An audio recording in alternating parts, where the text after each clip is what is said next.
DBZ, voilà, tout en haut de la pyramide de Maslow dans DBZ, moi je dirais s'éloigner de sa femme. Après tout, Goku, tu sais, il s'entraîne sur Terre et tout, son poder il augmente pas, genre en 1 an et demi qu'il passe avec Chichi le temps d'avoir un gosse, 5 ans qu'il passe le temps d'avoir un gosse, entre le tournoi contre Piccolo et tu sais, Gohan qui a 4 ans et demi qui se fait kidnapper par Raditz, le poder il a monté 0, hein. Voilà, et du coup voilà, il a régressé Goku, et puis tu sais, il meurt à cause de Raditz, des Saiyans, tout ça, enfin de Vegeta, il va loin. Tu sais, sur la planète de Kaio, son poder il augmente, mais c'est pas assez loin, hein, parce que le monde de Kaio il revient à pied, tu sais. Genre il revient à pied par la tour de Kami-sama, enfin voilà quoi. D'accord. Alors que Namek c'est l'autre. Voilà, alors que Namek c'est à l'autre bout de l'univers, son poder. Qu'est-ce qui Oui, se ça passe a peut-être un rapport avec le fait qu'il s'entraîne pendant Non 2 mais mois dans Vegeta, il le sent. C'est parce qu'après tout le bordel avec Freezer, tout ça, il revient sur Terre, il trouve Bulma, il la ken, tu vois. Et puis après, il regarde Bulma, il fait fais-moi un vaisseau, je veux m'entraîner au niveau de Jupiter. Parce qu'il a senti que le poder commence à baisser, tu vois. Vegeta, il veut pas. Écoutez, Pomledon...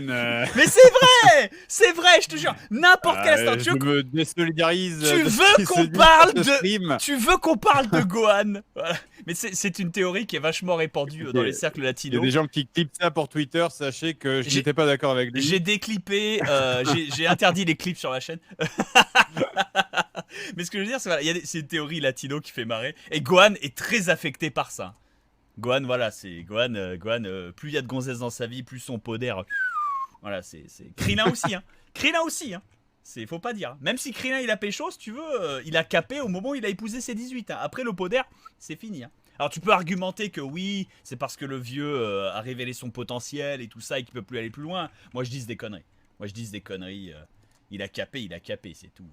Pas de possible. Enfin bon. Du coup, ce soir... Vrai. Cherche un moment, c'est pas vrai quoi. Yamcha. Non mais oui, mais... Voilà. Yamcha, voilà. Et pourtant, t'aurais pu croire qu'avec Videl, tu sais, Videl qui aime bien la baston. Non mais attends, à ce compte-là, Yamcha, il a la bite sur l'oreille jusqu'à la fin de la série. Ça devrait être le perso le plus puissant. Non, t'es ouf. Attends, Yamcha, God of Baseball. Yamcha, il a une carrière, il est millionnaire et tout. Non. Et puis, c'est Bulma le dit en plus que Yamcha, il fait que toucher de la chatte à gauche, à droite.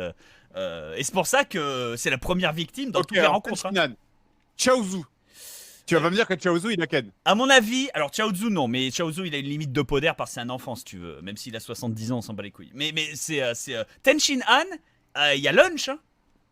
Et Tenshin Han, il fuit Lunch, hein. Il sait. Il sait. Roshi, qu'est-ce qu'il fait pour le tournoi du pouvoir dans... Pardon, excuse-moi. Roshi, qu'est-ce qu'il fait pour le tournoi du pouvoir? Il se dit, bon, bah, pour devenir plus fort, je vais m'absoudre de toute sensation de perversité. Et il atteint l'ultra instinct. Bon, tu sais, la première forme de l'ultra instinct, tu vois. Mais voilà, il tient Frost. Attends, c'est Frost ou Jiren qui tient? Je sais plus qui tient Roshi dans le tournoi du pouvoir dans Dragon Ball Super.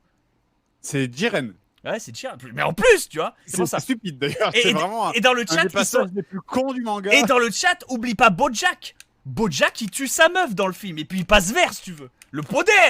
Le poder. Et là, on voit déjà des matchs qui ne font aucun sens à l'écran.